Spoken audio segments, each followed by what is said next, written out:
En ce temps-là, lorsque Jésus vit Nathanaël venir à lui, il déclara à son sujet: « Voici vraiment un Israélite, il n'y a pas de ruse en lui. » Nathanaël lui demande: « D'où me connais-tu » Jésus lui répond: « Avant que Philippe t'appelle, quand tu étais sous le figuier, je t'ai vu. » Nathanaël lui dit: « Rabbi, c'est toi le Fils de Dieu. C'est toi le roi d'Israël. » Jésus reprend: « Je te dis que je t'ai vu sous le figuier, et c'est pour cela que tu crois. Tu verras des choses plus grandes encore. » Et il ajoute: « Amen, amen, je vous le dis. Vous verrez le ciel ouvert et les anges de Dieu monter et descendre au-dessus du Fils de l'homme. » Acclamons la parole de Dieu.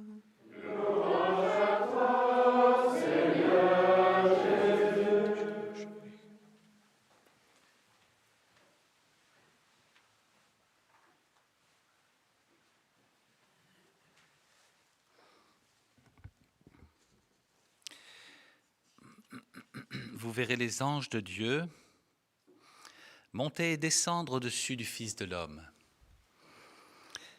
Évidemment, dans leur rencontre avec Nathanaël, Jésus fait référence au songe de Jacob, fuyant son frère Ésaü, sur la route vers son oncle Laban. Cette nuit où, déposant une pierre, il fit ce songe mystérieux. Les anges montent et descendent, nous dit le songe de Jacob, sur une échelle, et ils n'utilisaient pas leurs ailes. Donc c'est majestueux, parce que pour un ange, prendre une échelle alors qu'on a des ailes, c'est plus rustique, quoi. Et pourquoi n'ont-ils pas utilisé leurs ailes, et pourquoi font-ils ce chemin de descente et de montée au-dessus du Fils de l'homme, au-dessus tout d'abord de Jacob dans son songe? Saint Bernard nous dit s'ils descendent, c'est pour imiter le mouvement que le Fils de l'homme a lui-même initié par son incarnation.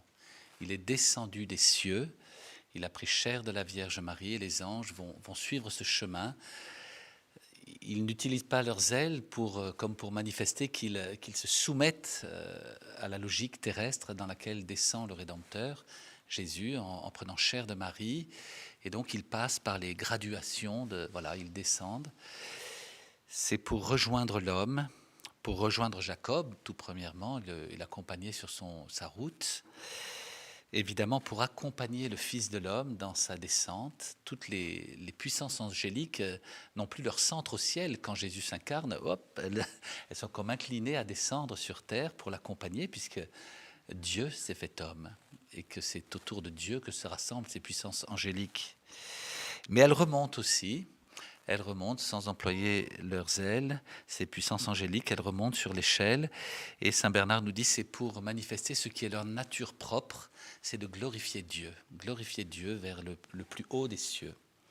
Effectivement, si le Fils est incarné, le Père et l'Esprit, eux, sont toujours habitants des cieux, et même le Verbe ne l'a pas vraiment quitté, ce ciel, tout en s'incarnant. Et donc les anges vont vivre ce va-et-vient entre le ciel et la terre, à la fois pour glorifier Dieu et pour accompagner les hommes. Glorifier Dieu, accompagner les hommes, et puis surtout glorifier Dieu et accompagner le Fils de l'homme qui se fait chair, et donc accompagner le mystère de la rédemption, c'est-à-dire toute la logique de la rédemption qui a été mise en route par l'incarnation.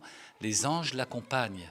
Ils l'accompagnent pour Jésus, et il l'accompagne pour nous lorsque nous recevons le Saint Baptême, lorsque nous sommes confirmés, lorsque nous nous nourrissons de la présence eucharistique.